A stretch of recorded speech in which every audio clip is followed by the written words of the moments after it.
She looked me right in the eye and said, Tony, you sold me. That's what I was supposed to do. That's what I was taught to do. Did it pretty well. But the way she said it had a very different meaning, didn't it? You sold me. People love to buy. Never, ever want to feel that they've been sold.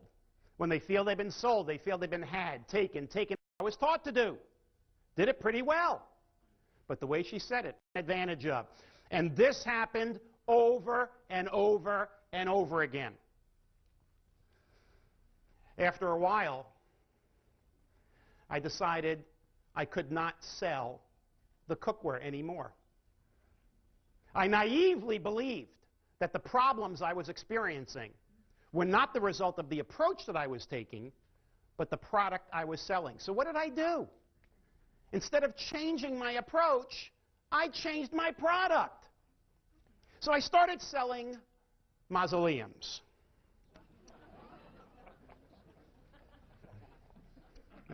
I needed a counselor.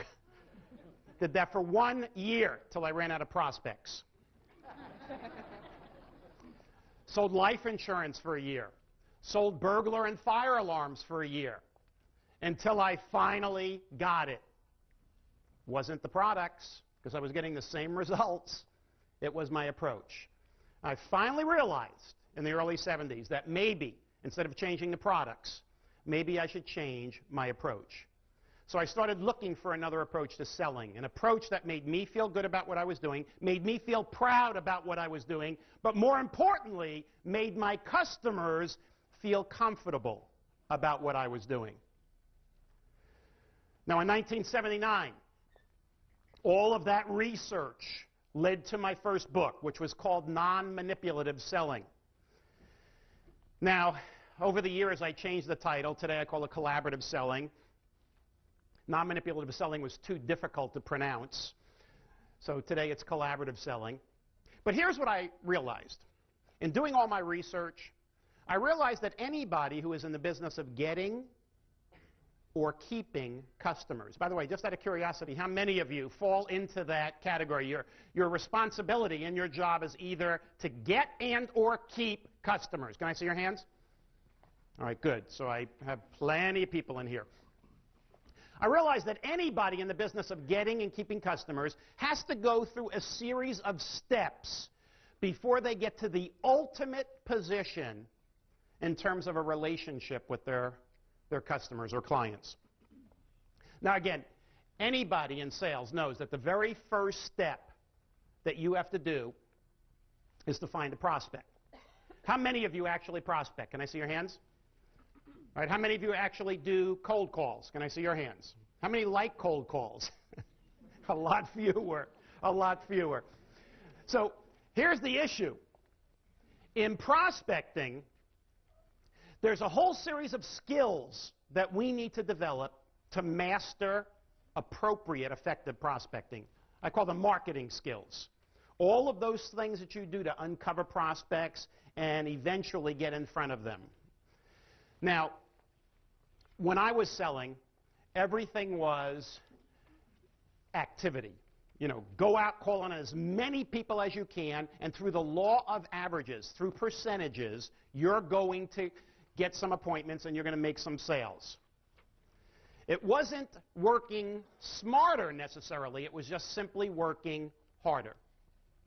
So I would be calling on all these prospects, whether they had a need or not, whether they were profitable or not, whether they had whether they were doing business with one of my competitors or not. It did not matter. We just called on everybody and anybody. Quantity was the key. But today, and probably even back then, that is really not the way to sell, is it? In prospecting, what we want to do is call on the best prospects, the primo prospects, at least initially, until we run out of those. Now, how many of you are familiar with a concept called Pareto's Principle? Anybody? Pareto's Principle? What is it? 20-80 rule. 20-80 rule. Now, the 20-80 rule basically says, in general, 20% of our customers give us 80% of our revenue, or 20% of our customers give us 80% of our profit, 20% of our products give us 80% of our sales, 20% of our products give us 80% of our profit, 20% of the salespeople in an organization make 80% of the sales. I mean, we can go on and on. So here is the key, ladies and gentlemen, when it comes to prospecting. I would like you to look into your customer database and identify, however you want, who the top 20% is. It could be profitability, it could be volume, it could be ease of selling, it could be a certain category of needs that they might have, it could be that they're pleasant to do business with, it could be customer retention, however you want to define it. But when you come up with your top 20%, I want you to paint a picture, write it down, of what these people might have in common.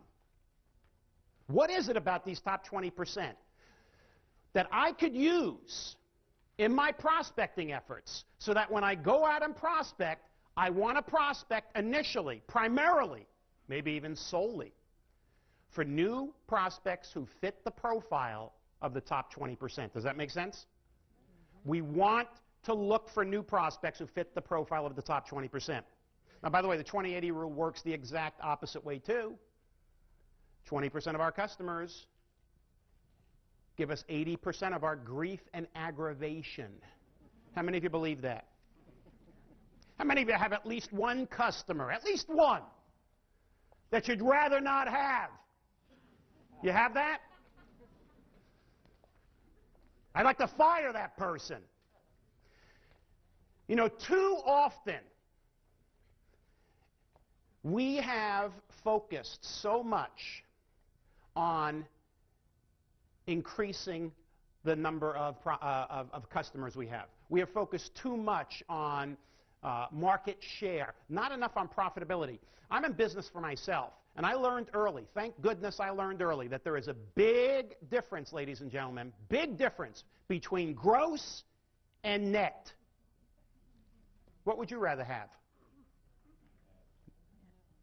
Right? If you're a business person, you want net. Net's more important than gross. No question about it. I want profitability. I don't want money-losing, whining, complaining customers. Now, there are businesses today that are actually looking at their customers and saying, you know what? All customers are not created equal. Some are better than others. Some are worse than others. And in fact, the ones where we are losing money, the ones where we are spinning our wheels, the ones that are complaining, the ones that are abusing our employees. You ever have a customer that abused employees? So what they did is they decided that they were going to look at this bottom 20% and cut a bunch of them out. Now, you've heard this whole category about rating your prospects, grading your prospects, A, B's, and C's, right? A is the top 20%, B maybe the middle 60% or so, C the bottom 20%. What they did is they went to the bottom 20%, and they decided that they didn't use, by the way, A, B, and C. They used, they categorized them internally. They do not want this to go out. That's why I'm not mentioning the company name. They don't want this public. But internally, they use their own categorization system. Instead of A, B, C, they used the title from that old Clint Eastwood movie. What was it? The good, the bad, and the ugly.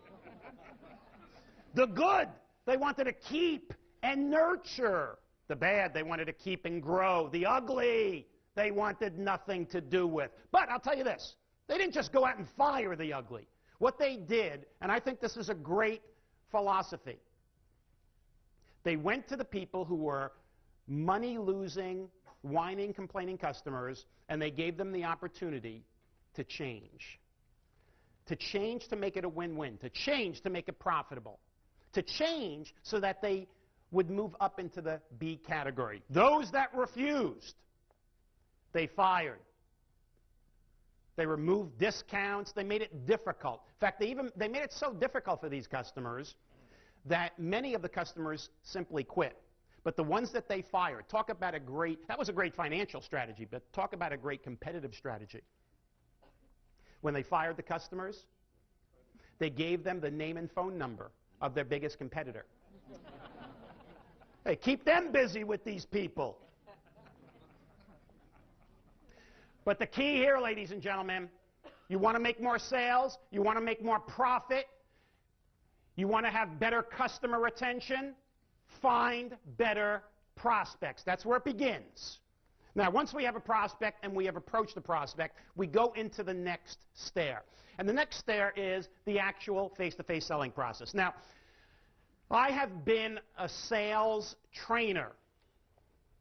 I have trained salespeople as a sales manager, as a college prof, as a professional speaker and sales trainer since 1970.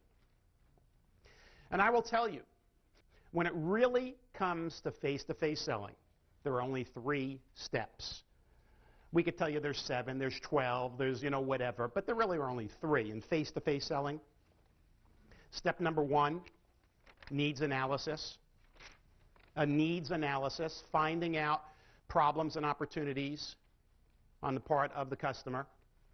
Step number 2, solutions, coming up with a product or products and services that will either solve the problem that they have or seize an opportunity for them.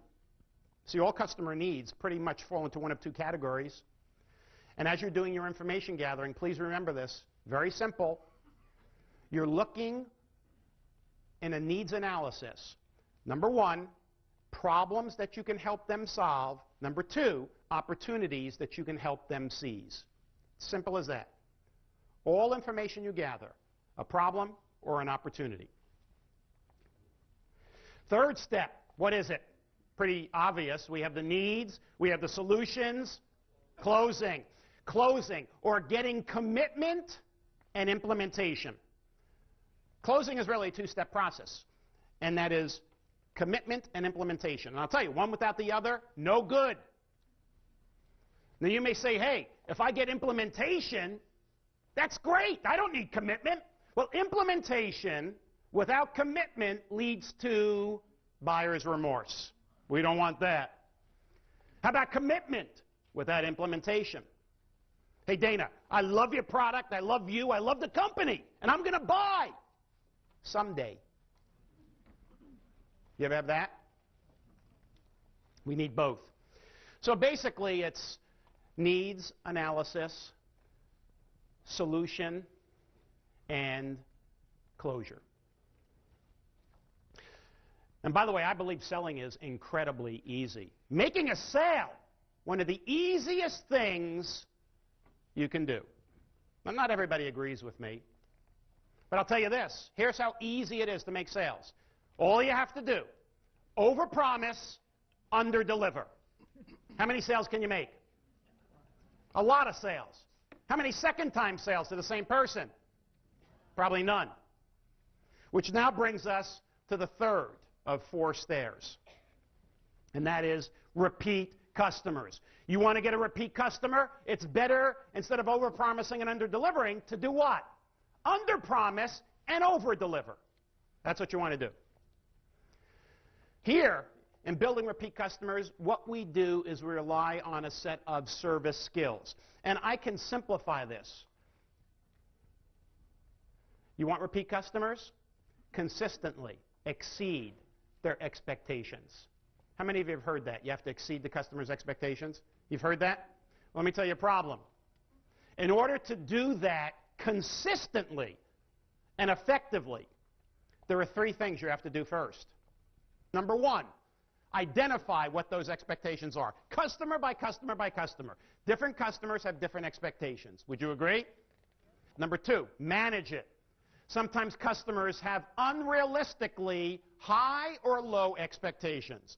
Now, if a customer has unrealistically low expectations, you might say, that's a no-brainer, that's good. But it's not.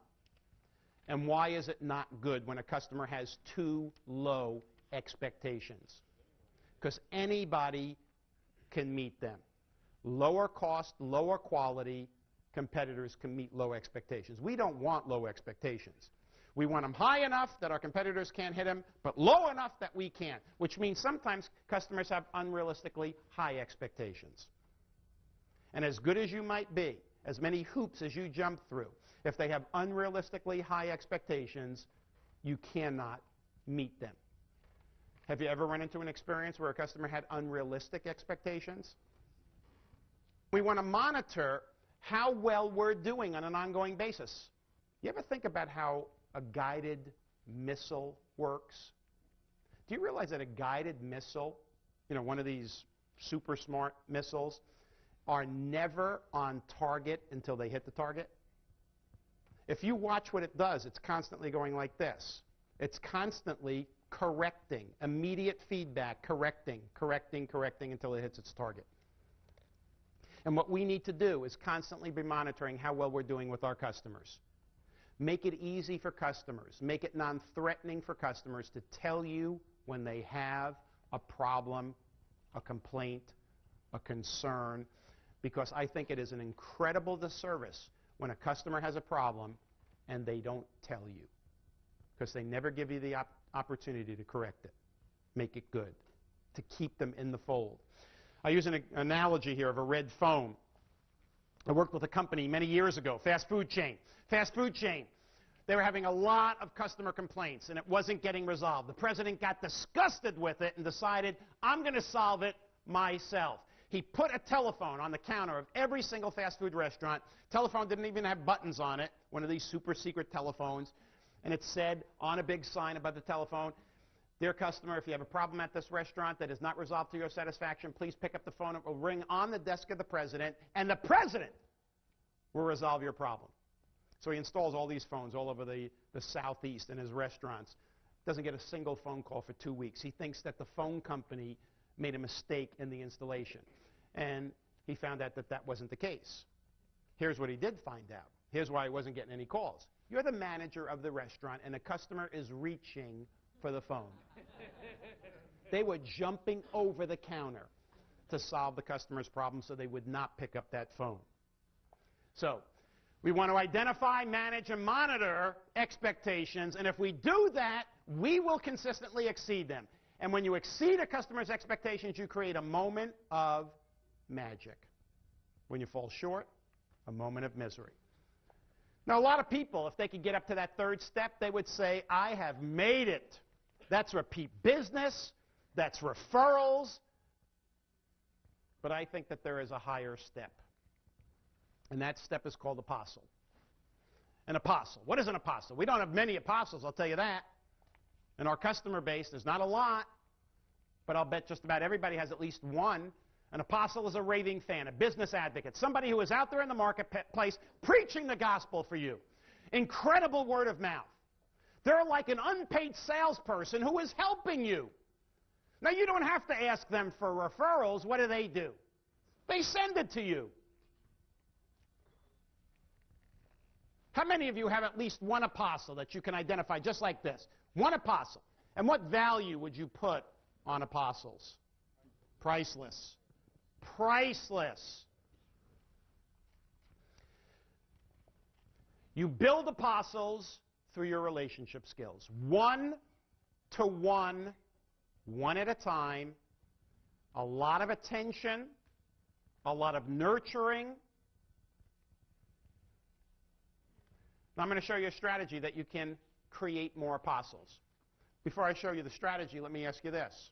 How many of you have a written plan, step-by-step action plan, on how you will increase the number of apostles that you have each and every year? You have it written down, and it's step-by-step action plan. Can I see your hands? All right. 2 people, which is 2 more than this morning. Because most audiences, I don't care how big the audience is, I rarely see a single hand go up.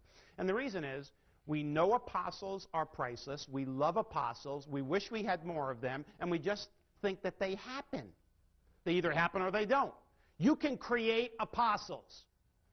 Now, I'm going to show you something, and I guarantee you that all the time and money you invested to be here tonight, this one idea will pay it back 1,000-fold. But you need to go back and do it. And herein is the big problem. Unfortunately, many of you will not. You'll say that's a great idea, and you'll go back and you'll get back into the routine of things, and you won't put this into play. By the way, you don't need many apostles to have a significant, sustainable impact in your marketplace. Significant, sustainable. How many apostles do you think you need? It's not a lot. How many? 12. There's a good number. I don't know what that number means. Has a good ring to it. 12 apostles. That's what I want you to shoot for. 12 apostles. Significant, sustainable impact. You only need 12. That's it. Now here's my plan for you. However many apostles you have today, let's say you have 3. Right? And by the way, you may think you have 3, but I bet many of you do not. A true apostle. I've been in business 30 years as a speaker. I probably don't have many more than 12 because it takes work. It takes work to build apostles, and it takes work to keep apostles. And many people don't want to put in the time and effort. But it pays back in immense dividends. And here's how simple this is. This is as simple as it gets. You ready for this? Here's how you create more apostles. Number 1, I want you to write down the names of all your apostles. And again, I'd be surprised if many of you had more than 4, 5, 6. 6, I would be shocked. Real apostles. I'm not talking about good customers. I'm talking about apostles. People are out there just preaching the gospel for you. Number 2, I want you to look at the names of those apostles that you write down, and then I want you to write out a list of things that you do with those apostles that you might not do with your other customers, or things you do with those apostles that you do with other customers, but you do more of it and you do it better with your apostles. Now, what do you think that might be? Now, I want to show you how this works because there's a little catch here. So those of you who have apostles, if you were going to write one thing down that you do with your apostles that you might not do with any of your other customers, or you do it better or more with your apostles than you do your other, what would that be? What would you write down on that list? Anybody? Communicate. All right, now, I was hoping I'd get something like that. All right? Here's why I asked for this, because I knew I'd get something general. I communicate with them. All right? Now, that's important, but watch what we're going to do here. I want somebody looking at this list. Another person in your company looks at this list and they say, I communicate with them. What would they do? What does that mean? I communicate with them. Is that open to interpretation? How do I communicate? How often do I communicate? What mode of communication do I use? Now, so let's get specific. I'm looking for something that I write down that somebody else could look at for the very first time and say, I know exactly what to do. It's spelled out right there. So let's go back to I communicate with them. Give me a specific. Family. So you get involved with them in family-related activities? Okay. Now that's so what he's saying is with apostles, he actually gets involved in family-related activities with the apostles. So if it's a child's graduation, if it's a birthday, it's an anniversary, you may celebrate it with them. So they're probably also friends too, aren't they? There's a social aspect here. All right, so I could write that down and somebody can say, oh, all right, now I know that with apostles I am doing specific social things that celebrate events in the lives of those people, whether it's birthdays, anniversaries, graduations, whatever. Okay, that is what I'm looking for. Give me another one. Yes? After they give me a referral, I call them and let them in all the positives of that. Okay, so Whether they ask me to or not. okay, so what she's saying is after they give her a referral, she calls them back and gives them the lowdown on everything that happened, positive, negative, results, success, failure. Okay, now, I'm going to say that that is something you should do with everybody, not just your apostles. You should do that with everybody because you're going to get a lot more referrals that way. But, okay, but it is something that is very specific, and I thank you for it. Anything else? One more, ladies and gentlemen, all the way up there. You take them to seminars. Do you have one with you? All right. Are you an apostle? Take them to seminars, educational activities. All right, so these are the types of things that I want you to write down there. As many as possible. Now here's the last step. Last step. I have my apostles. I have what I do with them in as much specificity as possible. And then third and final, I want to write out a list of current customers that you can turn into apostles. Now, here's the catch. However many apostles you have written down, let's say you have written down 4, I want you to write down twice as many customers, like 8. If you have 5 apostles, you're going to write 10. If you have 3 apostles, you're going to write 6. I do not want you to get carried away and write down 20 if you have 3 apostles. It's going to fail. It's going to overwhelm you. All I'm asking you to do is however many apostles you write down, put down twice as many current customers, good customers, who, if nurtured the right way, can be converted to apostles. So, with the names of these customers, what are you going to do with them? You're going to do more of the stuff up there. The things that you do with your current apostles, you're now going to do with these targeted good customers who you want to convert to apostles. And here's what I'm telling you. You will convert, guaranteed, half of them. So in the next 2 to 3 years, if you do this, each and every year, you'll double the number of apostles that you have. If you start with 3 in 2 years, guess how many you'll have? 12. 3 years, you start with 2, you're going to have more than 12. You'll have 16. But that is a specific plan. And by the way, this should all be done on a single sheet of paper. You put it in a page protector, and you have it where you see it. Let's talk about several components of customer loyalty, all right? Building value for the customer, that's number 1. Creating a perception of difference is number 2. Number 3 is selling several different products. Number 4 is exceeding customer expectations. And 5 is building an emotional attachment. 5 ways that you can build more customer retention, more customer loyalty, and apostles. Now I'm going to go through this quickly and watch. First of all, how do you build value for the customers? By understanding a bedrock concept of collaborative selling. And here it is. In selling, as in medicine, prescription before diagnosis is malpractice. Anybody who attempts to sell a solution to a customer before fully understanding the customer's needs from the customer's point of view is engaging in sales malpractice. All the information that you gather from your customers will fall into one of 2 categories. Problems that you can help them solve, or opportunities that you can help them seize. As you're doing your needs analysis, ladies and gentlemen, put the information that you gather into one of those 2 categories. Hey, here's a problem I can help them solve. Here's an opportunity I can help them seize. Problem, opportunity. As you're gathering information, there's key pieces of information that you should be uncovering.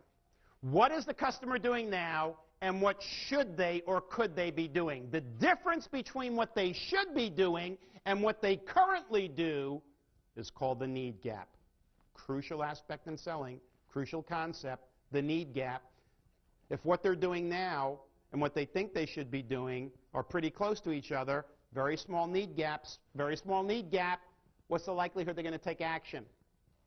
Not much. What they're doing now versus what they should be doing, if there's a big difference, a big need gap, what's the likelihood they're going to take action now? Pretty big. So your goal as a salesperson is to make them ask the questions that make them discover for themselves that what they're doing right now is not what they should be doing, and make them raise their sights and goals and objectives that there is something better they can be doing. The bigger the need gap, more likely they're going to take action. We want to find out what are their relevant past experiences dealing with our company, dealing with our competitors, dealing with a product or service such as the one that we sell, and were they positive or negative experiences. We want to find out who the decision makers are, especially if it's business-to-business selling, and what the decision-making process is. How do you go about making a decision such as this in your home, in your business? We want to find out what our competitive exposure is. For instance, if they're only talking to us and nobody else, you would sell one way. But if they're talking to you and your competitors, you would sell a bit differently, wouldn't you? So, crucial to understand your competitive exposure. What are their expectations? How will they judge 3 months, 6 months, 12 months down the road whether or not doing business with you, doing business with your company, buying your product or service, 3, 6, or 12 months down the road was the right decision? How will they measure that? And what's their time and budget constraints? Let's talk about how you create a perception of difference in the mind of the customer. Again, if there is competitive exposure, ladies and gentlemen, you need to know how you stack up against the competition. What are your advantages? In other words, what can you offer to your customers that your competitors can't and that your customers value? And what are the disadvantages that you have? And you do that for your major competitors, competitor A, B, C, D, whoever the major competitors are. One at a time, you want to say, here's how we have an edge over them, which is a selling point, and here's a disadvantage that we have. Disadvantages you can send back up to your manager or corporate, and hopefully some of these disadvantages can be corrected. Others can't.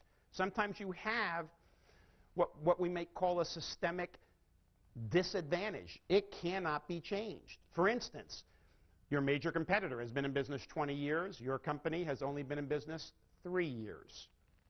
Not much you can do to change that.